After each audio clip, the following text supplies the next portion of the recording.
सबसे एक महत्वपूर्ण टॉपिक है मैम, इंपॉर्टेंट डायग्राम कौन कौन से। तो आइए एक एक को स्टार्ट करते हैं। हमारे मोस्ट इंपॉर्टेंट 10 डायग्राम कौन कौन से हैं जो हर बच्चे को पढ़ना है। ठीक है, तो पहला सवाल हमारे सामने आ चुका, पहला डायग्राम हमारे सामने आ चुका, बीजांड की संरचना, जो कई बार परीक्षा में आ चुका है। ठीक है, बीजांड की संरचना कई बार आया है, आप सबको ये बनाने आना चाहिए। कुछ इस प्रकार से आपको ये डायग्राम बनाना है। ठीक है, सबसे पहले क्या करना है, ये वाला संरचना। ठीक है, फिर आपको ये इस तरह से लाना है, यहां पर ऐसे लाना है और बीच में बना देना है भ्रूण कोश। ठीक है, भ्रूण कोश के चारों तरफ एक लिक्विड दर्शाना है। अब नामकरण, इस डंठल को कहते हैं बीजांड वृंत।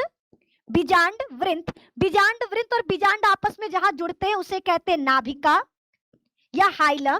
ठीक है, दो आवरण है, बाहरी वाले को कहते हैं बाह्य अध्यावरण, बाह्य अध्यावरण, और अंदर वाले को कहते हैं अंतः अध्यावरण, अंतः अध्यावरण। ठीक है, अंतः अध्यावरण, ये आपको याद रखना है। बीजांड में दो दरवाजे हैं, एक हमारा जो पूरी तरह से खुला है उसे कहते हैं बीजांड द्वार, और जो आधा खुला है उसे कहते हैं निभाग। ठीक है, बीजांड के अंदर जो लिक्विड भरा है उसे कहा जाता है बीजांड काय। ठीक है, और जो ये थैलीनुमा संरचना दिखाई दे रहा, इसे कहते हैं भ्रूण कोश। ठीक है, तो ये हमारा बीजांड की संरचना कंप्लीट हो चुका। घर पे 2 से 3 बार इसको प्रैक्टिस करो। हमेशा डायग्राम पेंसिल से बनाना है, नेमिंग आप पेन से कर सकते हो। अगला है पराग कोश की संरचना। ठीक है, पराग कोश याद रखना, पुष्प का नर भाग कुछ इस प्रकार का दिखाई देता है, ऊपर का फूला हुआ भाग पराग कोश है। जब हम पराग कोश को बीच से काटते हैं तो कुछ इस प्रकार की संरचना आपको देखने को मिलेगा। ठीक है, जिसके चारों कोने पर छोटी छोटी थैलियां हैं। इस थैलियों को लघु बीजाणुधानी कहते हैं, जिसके चारों तरफ 4 परत पाया जाता है।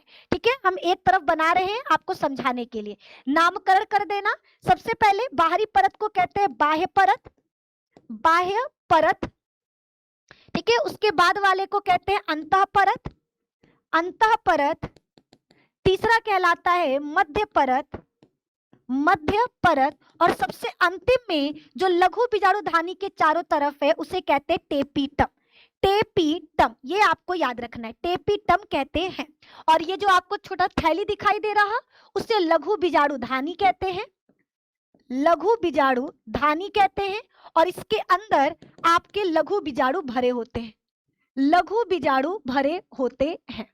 ठीक है, ये इतना चीज बच्चा आपको याद रखना है ना, इतना चीज आपको याद रखना है। आगे की तरफ बढ़ते हैं। अगला आपके पास आ चुका है मानव अंडाणु की संरचना।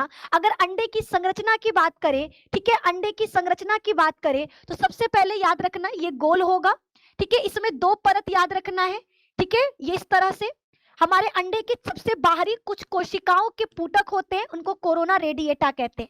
ठीक है, कोशिकाओं के पुटक होते हैं जिनको क्या कहा जाता है मेरे दोस्त, कोरोना रेडिएटा कहा जाता है, कोरोना रेडिएटा कहा जाता है। कोरोना रेडिएटा के ठीक नीचे वाले परत को जोना पेलुसिडा कहते हैं, जोना पेल्यूसिडा कहते हैं। ठीक है, इसके बाद इसको कहते हैं यौक पीतकला। ठीक है, यौक आप लिख सकते हो या फिर पीतक कला। ठीक है, यौक लिख देते हैं, यौक। फिर ये हमारा आनुवांशिक पदार्थ, आनुवांशिक पदार्थ, आनुवांशिक पदार्थ। ठीक है, फिर हमारा है कोशिका द्रव्य, कोशिका द्रव्य, है ना, ये हमारे अंडे की संरचना है ना, ये हमारे अंडे की संरचना है। इतना चीज आपको लिख डालना है। आइए आगे की तरफ बढ़ते हैं। अगला आपके पास नेक्स्ट आ चुका है नर जनन तंत्र। ठीक है, मेल रिप्रोडक्टिव सिस्टम हमेशा आता है, तो सबसे पहले आपको इस तरह से मूत्राशय बनाना है। ठीक है, मूत्राशय के ठीक नीचे एक ग्रंथि बनाना कुछ इस तरह से, फिर ऐसे नलिका दर्शाते हुए बाहर की तरफ लेकर आ जाना। ठीक है, फिर आगे की तरफ बढ़ते हैं। यहाँ पर एक लंबा इस तरह से संरचना बनाइएगा जिसको सिस्न कहते हैं। सिस्न के ऊपर की तरफ यहाँ पर एक और ग्रंथि बनाना जिसको बल्बो यूरेथ्रल कहते हैं। यहाँ पर होता है हमारा शुक्राशय, इस शुक्राशय के पास से निकलता है एक नलिका इस तरह से, ये ऊपर वाला जिसको मूत्र नलिका कहते हैं, और ये यहाँ से गुजर रहा है हमारा दूसरा नलिका इस तरह से, है ना, इस तरह से। और ये हमारा वृषण, सेम वैसे यहाँ से भी निकलेगा ऐसे, इसको ला दो। ठीक है, अब नामकरण कर लेते हैं सबका। ठीक है, ये हमारा वृषण है, वृषण के आधे कुंडलित नलिका को अधिवृषण कहते हैं, अधिवृषण। ये लंबी सी जो नलिका दिखाई दे रही इसे शुक्रवाहिनी कहते हैं, शुक्रवाहिनी कहते हैं। फिर इसके बाद 3 ग्रंथियां मूत्राशय के अगल बगल जो स्थित है उसे शुक्राशय कहते हैं। शुक्राशय के ठीक नीचे वाली ग्रंथि को प्रोस्टेट कहते हैं और प्रोस्टेट के ठीक नीचे मटर के दाने आकार की ग्रंथि को काउपर ग्रंथि कहते हैं, काउपर ग्रंथि कहते हैं। ये लंबा सा जो बेलनाकार संरचना दिखाई दे रहा उसे शिश्न कहते हैं। इस शिश्न के अंदर जो नलिका दिखाई दे रहा इसे मूत्र नलिका कहते हैं, मूत्र नलिका कहते हैं।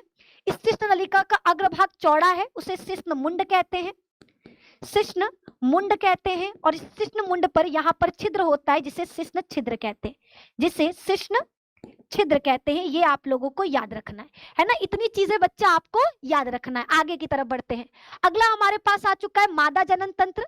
मादा जनन तंत्र में सबसे पहले आपको गर्भाशय बनाना है, गर्भाशय के ठीक नीचे ग्रीवा बनाना है और ग्रीवा के ठीक नीचे योनि बनाना है। ठीक है, गर्भाशय के दोनों